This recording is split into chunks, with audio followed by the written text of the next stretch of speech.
Think about the physical sensation of unlocking your phone right now. Your thumb hits the glass, the screen lights up, and you are immediately staring at a sprawling, hyper-categorized landscape of digital noise. Swipe one way and you find the clinical zone, the habit trackers and meditation timers that serve a purpose, but feel a bit like sitting in a well-lit doctor's waiting room. Swipe the other way and you are in the arenas, performing for thousands of strangers or lurking while they perform for you. This is evolutionary anthropologist Robin Dunbar. In the 1990s, he studied primates and noticed a direct correlation between the size of their neocortex, the brain's complex thought center, and the size of their social groups. Keeping track of social dynamics requires literal biological computing power.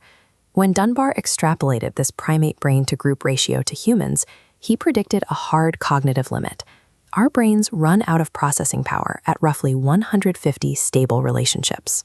Beyond that, the data shows our relationships inevitably degrade into mere acquaintanceships.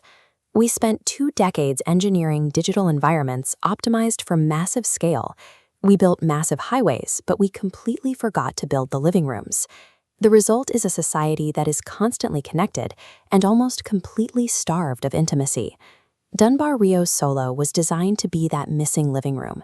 It ignores the mechanics of social networks and rejects the unstructured void of a blank-page journal.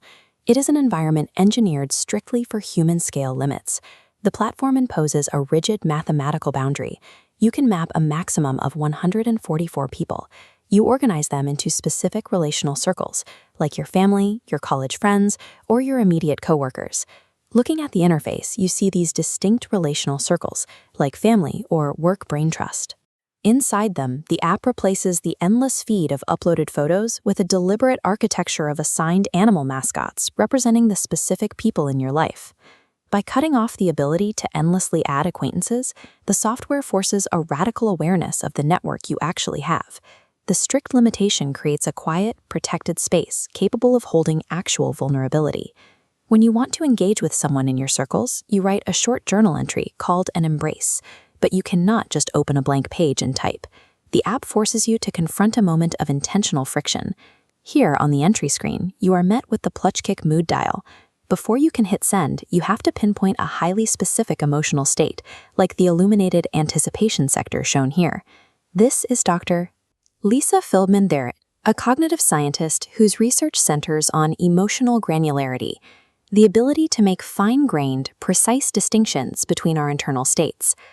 Her data shows that people who can accurately differentiate their feelings exhibit significantly lower rates of destructive behavior.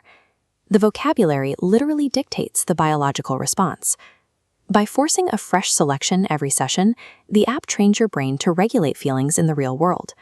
Moving down the interface, you'll see a vertical fingerprint slider called the Energizer, currently at 76%. You must physically hold your thumb on the glass to charge the message's intensity. Research shows physical engagement during emotional labeling deepens the processing itself. If you push that physical slider past 88%, the visual interface peaks to pure blinding white. The software recognizes extreme emotion transcends its original label. Grief pushed to maximum becomes an act of love. Anger at peak becomes a blinding declaration. You've spun the dial, typed out a raw, vulnerable message, and held your thumb on the glass to charge it. But despite the directed intimacy of the text, this message is never actually sent to the human recipient. Looking at this gallery, we see who actually receives the text. The message is delivered to one of these AI-animated animal mascots, like Alloi the fox or Lulu the otter, acting as a proxy for your human relationship. This interaction is grounded in the work of psychoanalyst Winnicott. He introduced the concept of transitional objects, like a child's security blanket, that act as a bridge between internal anxiety and external reality. The mascot serves this exact purpose for adults, safely absorbing high-voltage emotion so you can process it without real-world collateral damage. After you submit the text, the AI mascot returns a reply consisting of only 1 to 3 sentences. It witnesses and receives the emotion, but is explicitly programmed to never offer therapy advice or blindly validate your anger. It provides presence without interference. None of this works if you think a cloud server is reading your diary.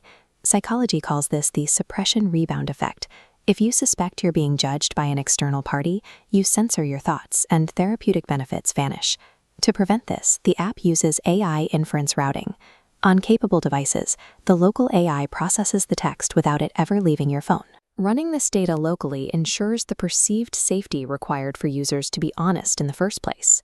After a week of mapping circles, spinning mood dials, and pouring your energy into a mascot, what do you actually gain from the practice? On Monday morning, the app offers the weekly weave.